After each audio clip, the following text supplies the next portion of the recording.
All right, guys, can we start the session? Am I audible to all of you? Is the voice is loud and clear? Can you just confirm me? Yeah. All right. Okay. Okay. Yeah, Sandhya, good evening. Yes, Vignesh. Right, Sanjay. Okay. So we'll start the session, but before that, any question from the last two discussions that we have done?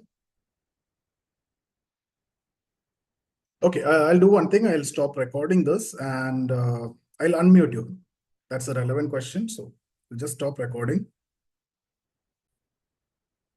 So now can we start with today's session?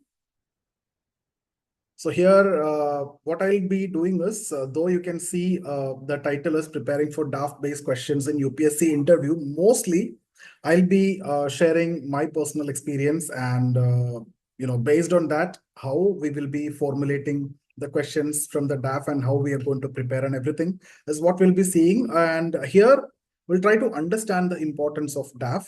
And I'll be giving you one simple exercise. In fact, yesterday also, you have done that and I got a lot of questions that you have prepared, right? But I couldn't go through all of that. So I recommend you to post it in the group that we have created.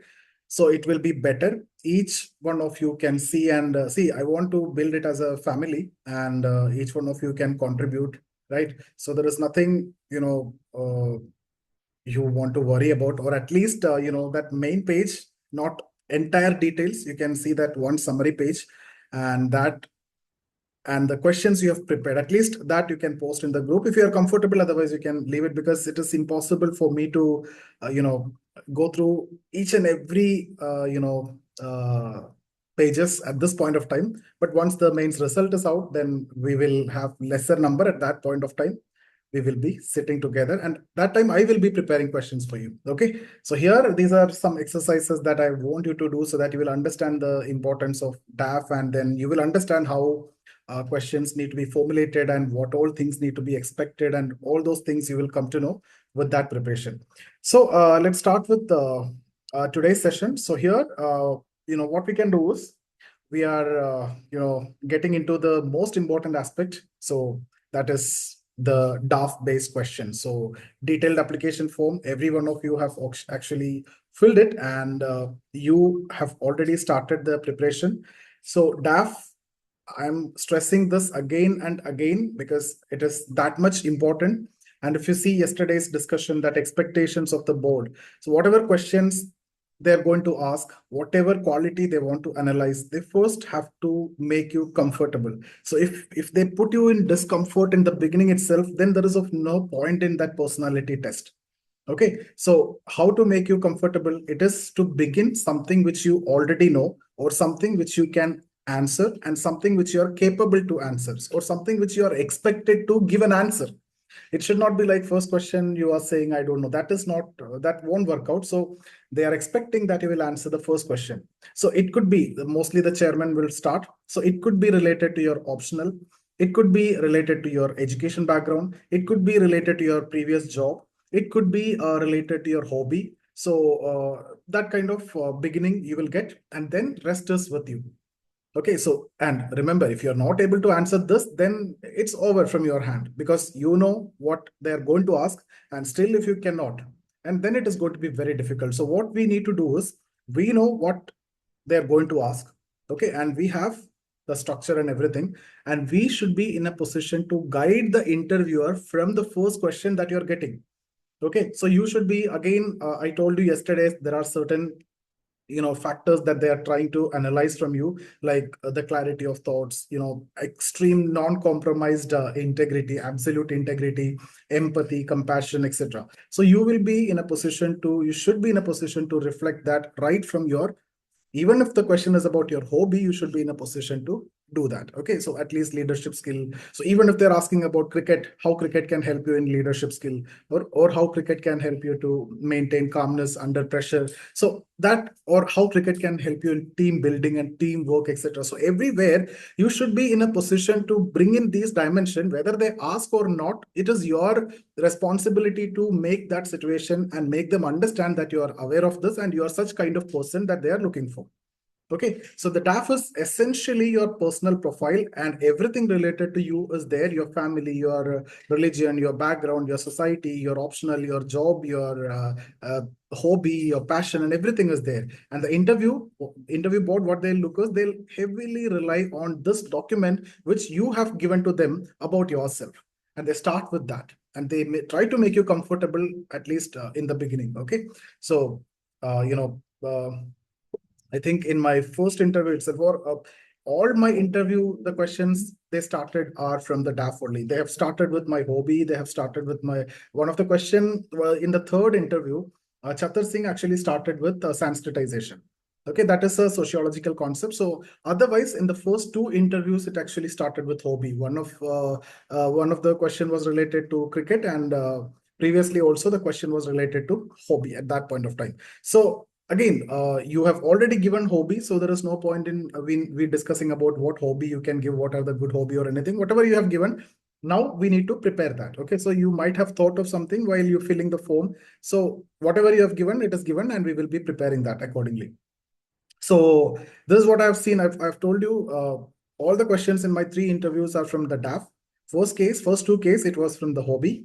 And the last case, it was related to Sanskritization, which was from my optional subject. And I was able to do really good in that. And then the questions were connected to that. Okay. And like that, it went on. Okay. So rarely only they asked, even in my three interviews, I think rarely only they asked questions outside the DAF. And that may be one of the reasons why I was able to do really good. And in the third interviews where they asked some, uncomfortable questions, which was related to international relation, I was not that strong at that point of time with respect to IR. And there were questions about economy also, but economy I have done well. But rarely, very rarely, very few questions were asked outside the DAF. So what I want to tell you is I've taken three interviews. Even in my three interviews, mostly they were talking about, all the three interviews was very comfortable, except the one which I had with Rajni Razdan, but I got the highest mark in that. Okay. Okay. I felt it is uncomfortable, but I got the highest in that. And okay, so what I want to tell you is before we begin the session, I want you to understand the significance of DAF and yeah, and you need to prepare accordingly. So of course, you are doing that, but I want you to give more importance. Okay, sorry guys, there was some connectivity issue. Internet, I lost internet. So okay, let's continue the discussion. So where we were stopped.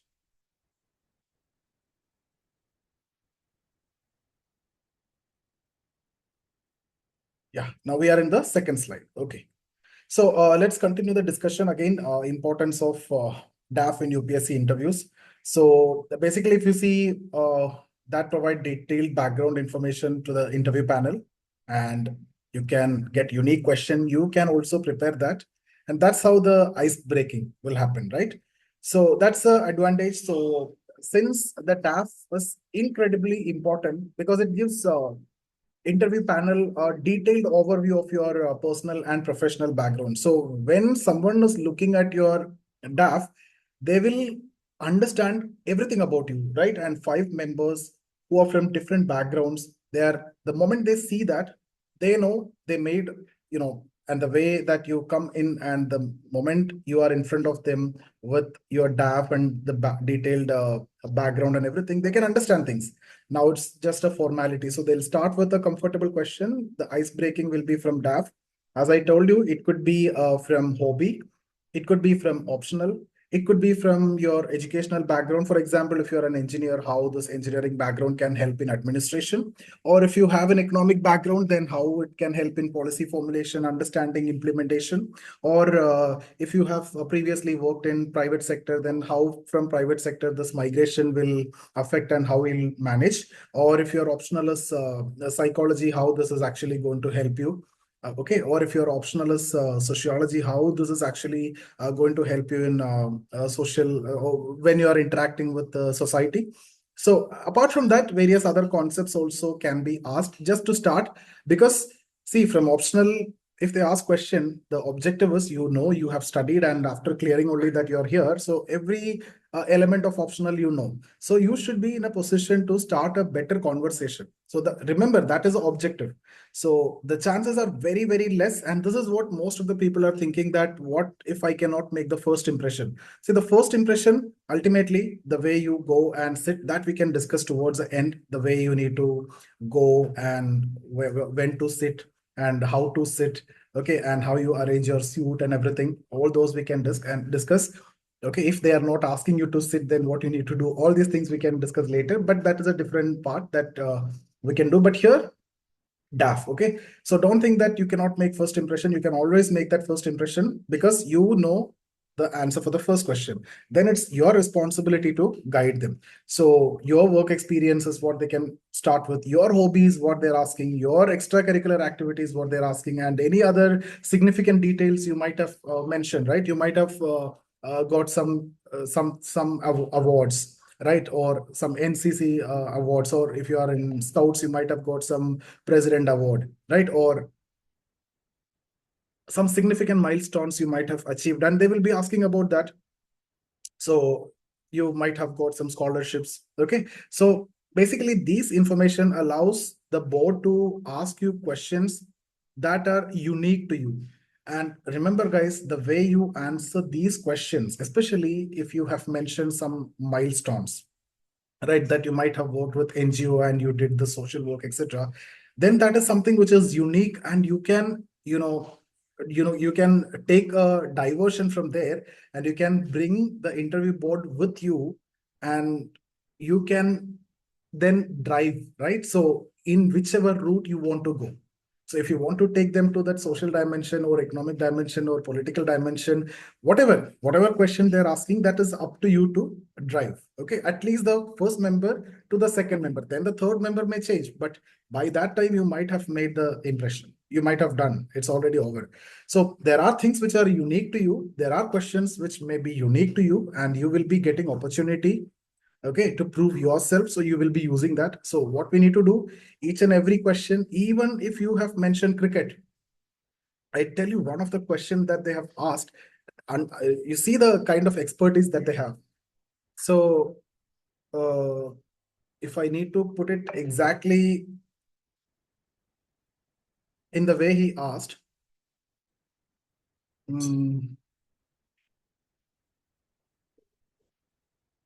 yeah, bowler is bowling outswinger. Okay, so outswinger, so it will go like pitching and then going like this. Okay, so outswinger to a right-hand batsman. So as a captain, where you will place the fielder. So see, it's not necessary that you need to answer, because sometimes you may not understand. You play cricket, you watch cricket, and that's your hobby. You may not be knowing every details of this, but I know that what is outswinger, what is in swinger, and I used to play for Kerala team also. I was a state player under 15, and then there was a very good knowledge. So outswinger, it goes outside, right? Outside the batsman. So there is a high chance that what it can do, it can take the edge, right? So from here, it can go like this, and then a slip fielder is required. So I was able to tell that. So he asked me slip like that. Then I got confused, and then I told a slip was required, first slip, and maybe a third slip, and a gully is also required. A point fielder is also required. Sometimes it can go that way also if the swing is more. And then he said, okay, like that, then that question is closed. But see, understand, they will definitely ask you question from hobby, at least one question. If something is missed, if anyone is missed out, at least the last person will ask some question from that. So this was actually a very technical question, but in this case, even if I've missed this question, there is nothing to worry. I could have easily told, sir, I'm not sure about this. I can tell that, because it's not necessary what you need to know just because cricket is your hobby, that what is outswinger. You can simply tell that, sir, I used to watch cricket. I'm not familiar with most of the technical terms. Okay, and even if they're asking about statistics about a cricketer and other things, still it's okay. But you need to have the basic knowledge. But the way you convey is what matters, right? So that question was interesting, and when I told about my friend also, he told the answer is correct.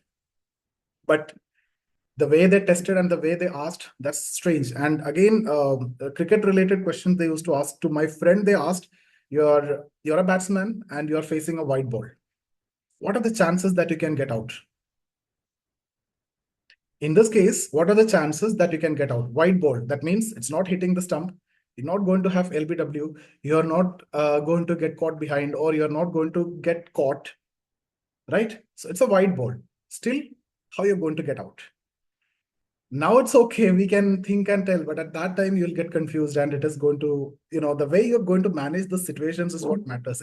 It's by the way of stumping, right? So it's a very simple thing. Normally, when you watch cricket, we know when the batsman is stepping out, the bowler will bowl a wide, and you easily get him out by stumping. So the wicket keeper, stumped out. Okay, so that's the answer here. But sometimes you get trapped. Okay, so what my point is, you need to know everything, and you need to under pressure, you need to maintain that calmness also. So yeah, and they will ask you about educational background also. I told you in my third interview, they asked about sociology to start with. Educational background they can ask you, and then from there they can transition into more in-depth questions about work experience. And to one of my friend, his name is Anil, that's how it started with. He is an engineer, so started off with engineering question and how it can be connected with your there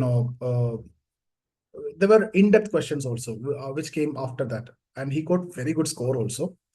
He was the interview topper, I think, at that point of time. Around 210 he got in 2012. Okay, so these DAF-based questions are usually less stressful because they are about the topics you are already familiar with. So, but remember, that's set the tone for the interview. That's the guiding factor. So your response are critical. Questions are not important here. Questions are something which you are expected, right? This is the question which they are going to ask you. If something goes beyond your preparation, no, suppose you have a hobby, let's say cricket, you have done the basic research and everything. Beyond that, if they're asking, that's a factual question. If you don't know, simply say you don't know. There is nothing which is going to affect your score with that. Okay, there is no necessity that just because cricket is your hobby, you need to know everything. The way you answer the question is what matters in that case. It is obvious that you might not be knowing, and the question they're asking also by knowing that you don't know only. Okay, because everybody expect you to prepare to certain level. All right, okay. Now let's move on to the next slide. Education-based question. So here, one of the most common areas the panel will explore is your educational background. Okay, so they may ask you why you choose a particular subject or how your education has influenced your career choices. This question was asked to me also, to many of my friends also, and many of my students also, that you are from a BTech background and then you're opting public administration, or you're going with anthropology, or you're going with sociology. So that kind of questions you can expect. Okay, and then to me, what they have asked is, I've taken sociology as my optional. So then they asked me why from BTech you suddenly shifted to sociology. Okay, so I was able to explain that my interest is in understanding social dynamics and structures that drews my attention towards it. Just that you are not going to say that this is the easiest optional, right? So it is about study of social structure and social dynamics, and we are going to, the syllabus is looking very interesting, and this is studying this will actually help in the future also, okay, in administration. So that way I was able to manage that. So how we need to answer for each of these questions, we will be discussing, but I'm just giving you the potential questions and what all questions they have asked me. Okay, and it's not necessary my answer is not the right answer. I'm telling you the questions which are asked to me and the brief response which I have given to you. When we proceed further to the same question, we have a better answer. So I'm not here giving you the answer. I'm just telling you the importance of DAF. And I'm not telling you this is the right answer which you need to give. We have a better answer which is prepared. That I will be telling you. Or you can formulate whatever answer you feel as the best. Here, what I told is the question which is asked to me, the same question can be asked to you, but the answer will be different. You're going to say a better answer than this. Okay, so that's why I'm not stressing on the answer part here. I'm just telling you what I told. So don't get confused that this is the answer that you are going to give. That is going to be entirely different. We will be sitting with your DAF and we will be breaking down, and then we will discuss the answers that you're going to give.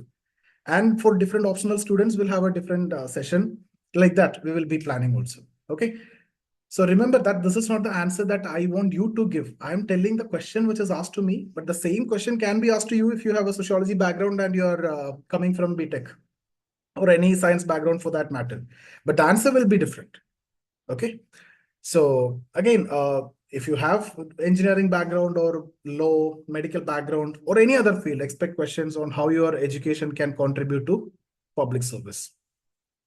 Okay, so that is another common question which can be expected, how your medical background can contribute to the public service, how your legal background can contribute to the public service, or engineering background can contribute to the public service, or your optional, how this is going to help you in the public service. All these are very, very common and obvious questions which you should be preparing. And the panel also wants to see how you apply your knowledge in real world governance issues or challenges. It's not about how theoretically you are good. That's already tested. How you are going to see the real world problems and how you're going to apply these knowledge.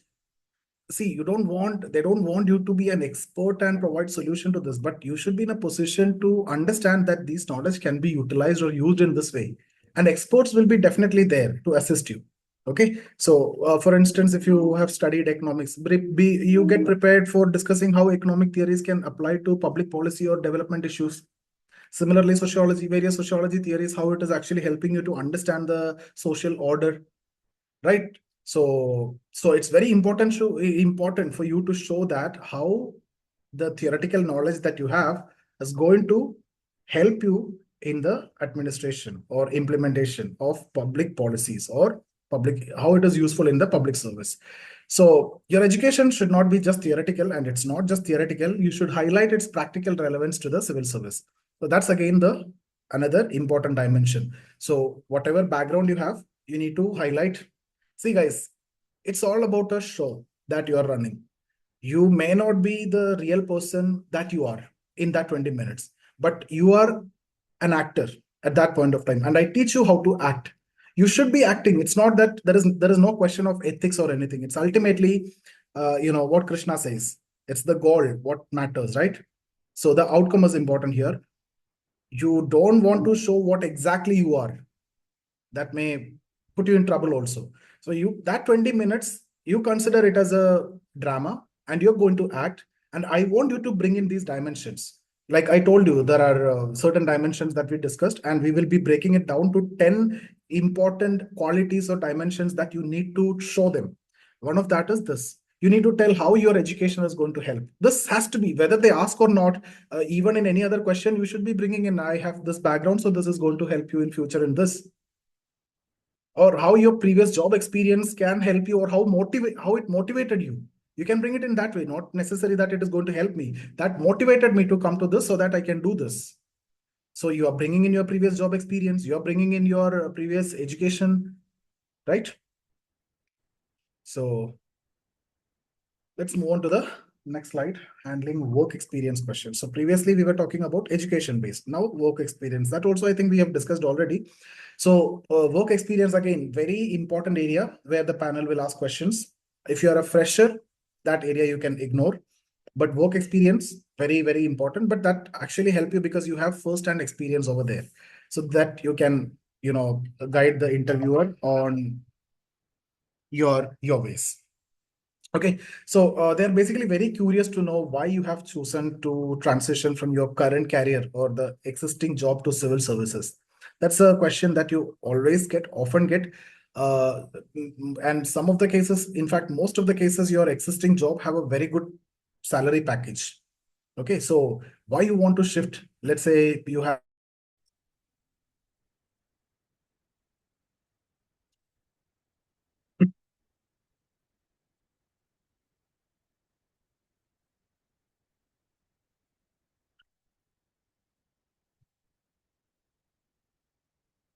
Sorry, guys, I got a call in between, so internet I lost. So where we stopped? We were talking about work experience, right? So I lost that flow. Yeah, ultimately, they want to know how your previous work experience is going to benefit you as a public servant. Okay.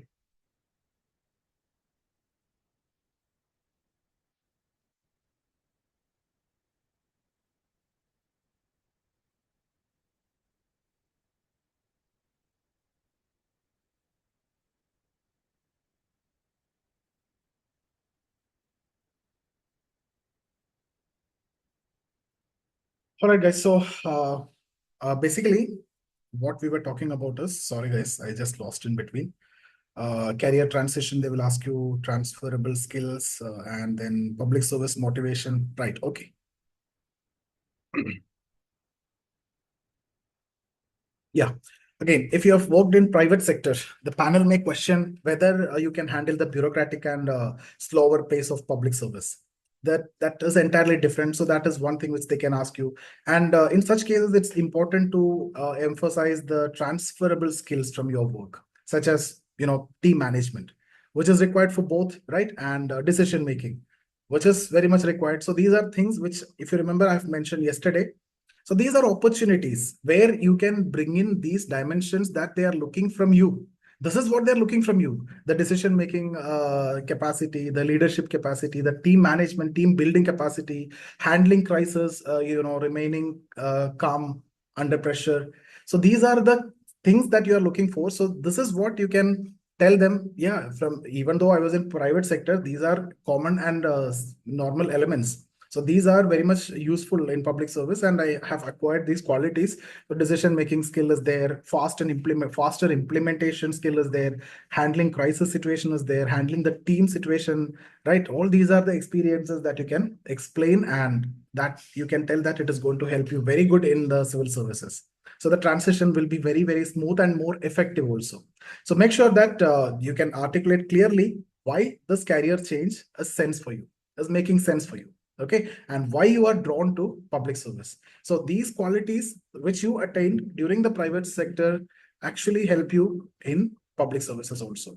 So be in a position, it's all about manipulation or articulation. Whether your private sector thing is entirely different or not is doesn't matter.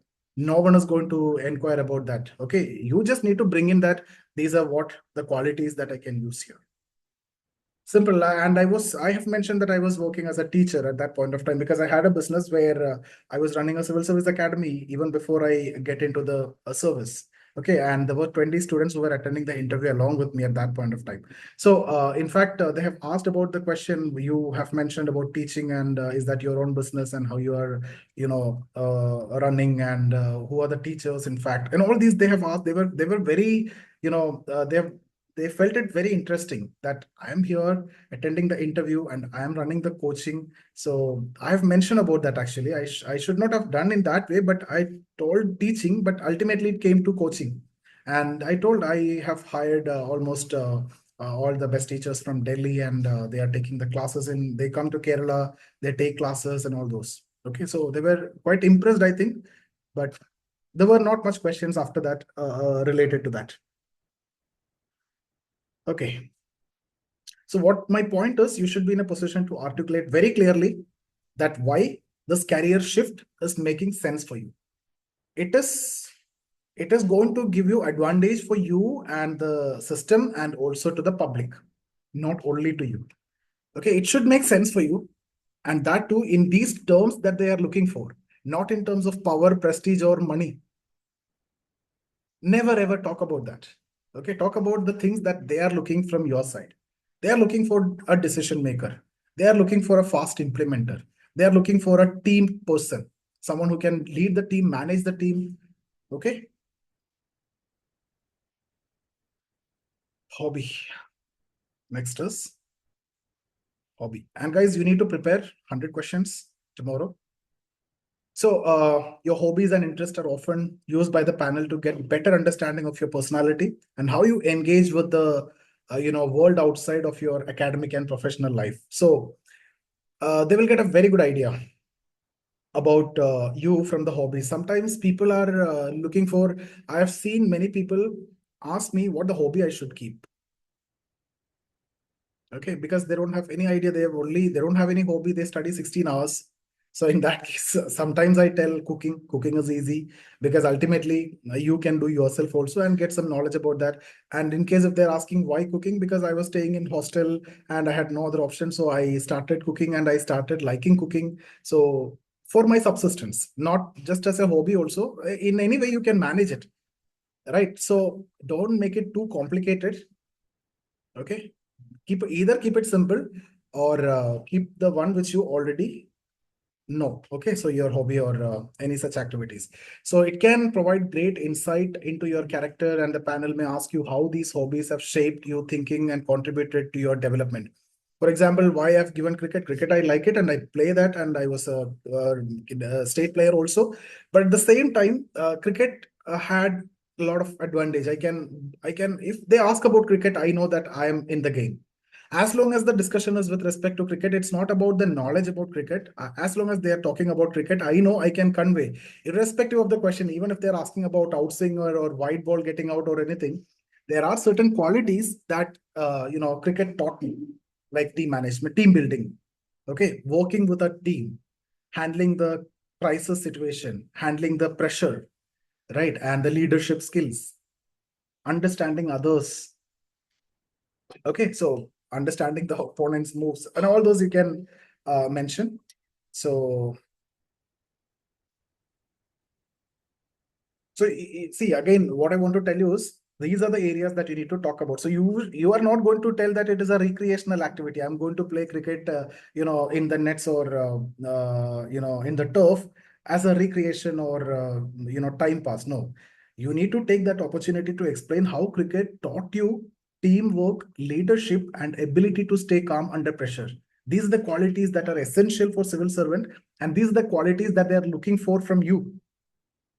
Okay, so don't tell that I play cricket and I'm a batsman, I'm a bowler, and I hit sixes, and there's a recreational and there's a time pass, and I go there play in the turf for 2 hour, 3 hour. No, this is not what you're going to discuss. So again, if your hobby is trekking, for example, you could mention how it has taught you perseverance and how to handle challenges, qualities that will help you, that the qualities that will help you in public service. I have mentioned about scouts and hiking. Scouts and guides. I was part of that, and they've asked me a question from hiking that's related to scouts, and from there they have picked up also. They've asked many other things related to that. Okay, so they're not just that they are not just looking for you play cricket or not. They are looking for certain qualities. So from your hobby, you can show that. That's exactly what you need to do. So the key is not just talk about your hobby as something you enjoy, right? Don't talk it as a time pass. Don't discuss this as a recreational activity. I study for 10 hours and then I need some time pass or for some recreation or free of thoughts and mind. So I go play. No. Connect it to the traits or the qualities that they are looking for from a civil servant. What are they?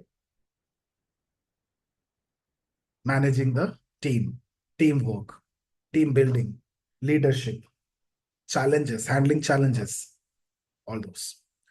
So think about your hobby in a deeper way and connect it with things what we are going to discuss in future. Your hobby, take it deeper, and from that, what qualities which you can mention in front of the board that is going to help you as a civil servant and that they are looking for, and be ready to present that in front of me first. Okay, and then after that the panel. So that's about questions about hobbies, guys. Again, we will prepare the questions and we will analyze. I cannot deal with this many numbers. Later, after the result, we will sit long and we will discuss all these. All right. Now comes the questions on home state and personal background. So here, again, some good knowledge is required about the home state, the culture, and other things. Okay, and there's another common area from questions that they can ask us: the state and the personal background. So the panel might ask about social, economic, and political issues in your state or city to see how well informed you are about local governance challenges. Okay, they can ask you the political issues. They can ask you the economic issues of the state. Okay, they can ask you about the revenue of the state, and it can they can ask anything. And that's an area of what you need to prepare very well. So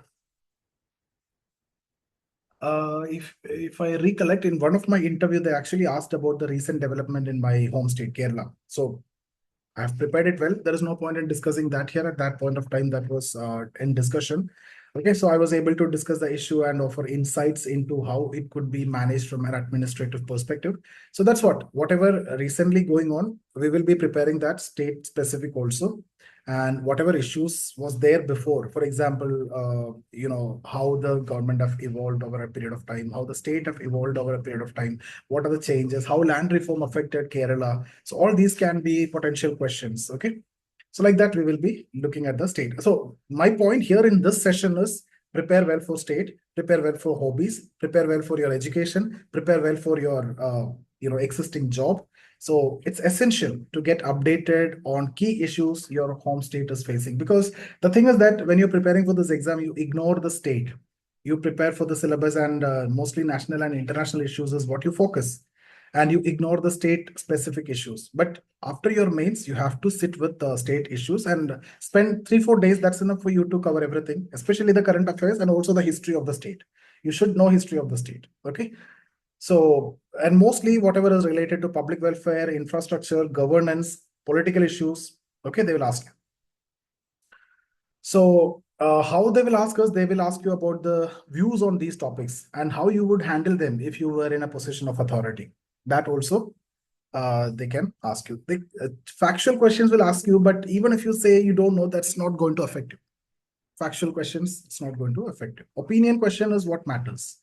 So they might also ask about your family background to get, social understanding. You can get questions about your marital status also. Okay. So the trick here to, basically is to stay objective and well informed and offering a balanced views on both the challenges and solutions. So prepare the state. Okay.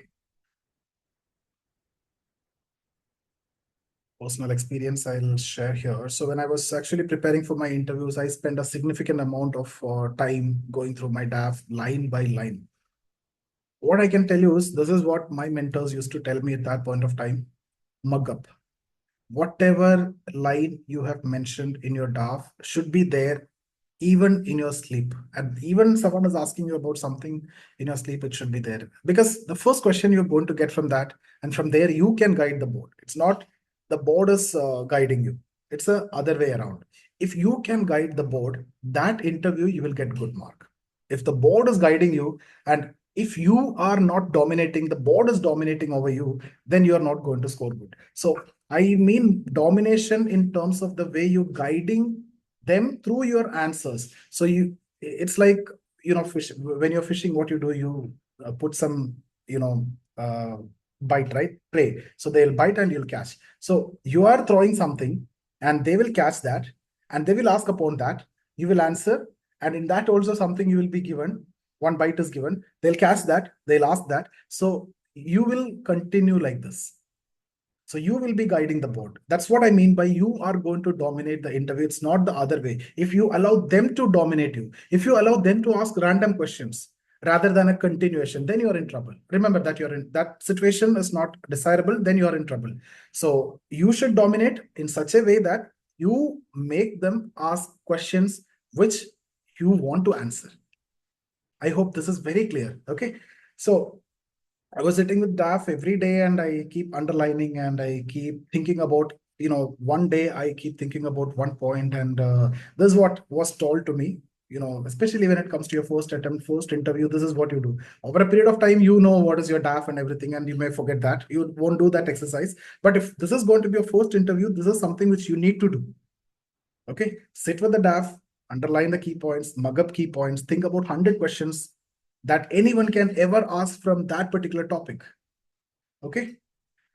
So try to anticipate the questions, direct questions, indirect question. Like, for example, if your optional is sociology, why did you choose sociology?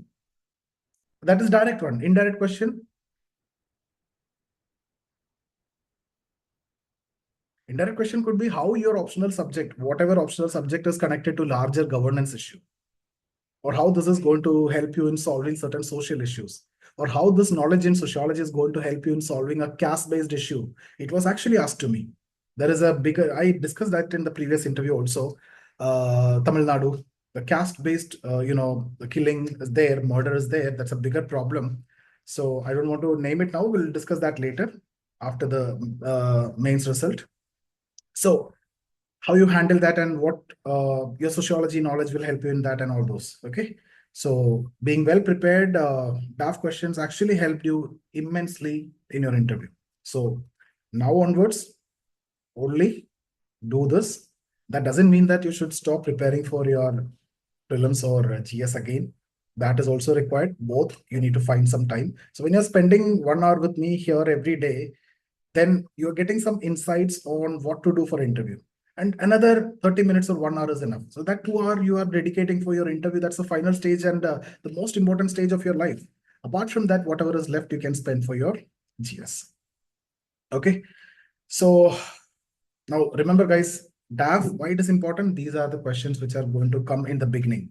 So they allowed you to ease into the interview by taking, talking about these topics as you're already very comfortable and you are already known to all these. So I told you, if you remember, they want to make you comfortable because then only someone can assess your personality. Okay, so now that's it, I think, conclusion. So what we are going to do. So what I've discussed so far, who can conclude this? Okay, I'll conclude and then I'll give you a chance. I'll give you a chance for 5 people. So you need to conclude what are things I've discussed. Okay. So what we can conclude is DAF plays a very central or pivotal role in UPSC interview. That's the starting point. That's the starting point from which they are going to analyze or judge you. So when you prepare DAF thoroughly, each and every section, you will be ready to answer questions confidently and make great first impression. Because mostly 99% of the time, the first question that you're facing is from the DAF. So the moment you're able to answer the question from the DAF, you're going to make a very good impression. And not only that, you are able to guide them on your way and you are able to dominate on them. When I say dominating, you are guiding them as per your convenience. It's not that they are asking you questions on their convenience. Okay, remember the panel use these questions to understand who you are as a person. So always, connect your answers to the traits that are essential for public service, such as leadership, decision making, and empathy. Any answer that you are giving, why sociology? Because sociology is helping me in these areas. Okay, how the private sector job is going to help you in this? Because the qualities that I have, learned there, it is a transferable skill even when I'm working with the public. Leadership, sympathy, empathy, compassion, integrity, all these you need to mention. So guys, I hope you understood the significance of DAF, and I hope this 1 hour that you're spending with me, the 40 minutes that you're spending with me is worth your time. And yeah, now what I can do is we can take up the questions. There are many hand raises. We will discuss that. But I would say personal questions related to DAF that I think it is better that we can handle later, guys. I can see a lot of personal questions also. Couple of questions I can take. Avoid the personal question that you prepare yourself. I said, I promised you I'll be sitting with you. We'll have a one-to-one session, 5 one-to-one session, but let me complete these discussions at the lectures and I'll take you to a better level. That's when we will be sitting together. So personal questions, I think, related to your profile. As as some examples, I can take a couple of that, but not each and every hobby at this point of time. Okay, I'll stop recording now and I'll be unmuting all of you one by one. You can raise hands if you have any questions, and then based on that, I'll unmute one by one. Okay, so let me stop recording, guys. That's it. Right.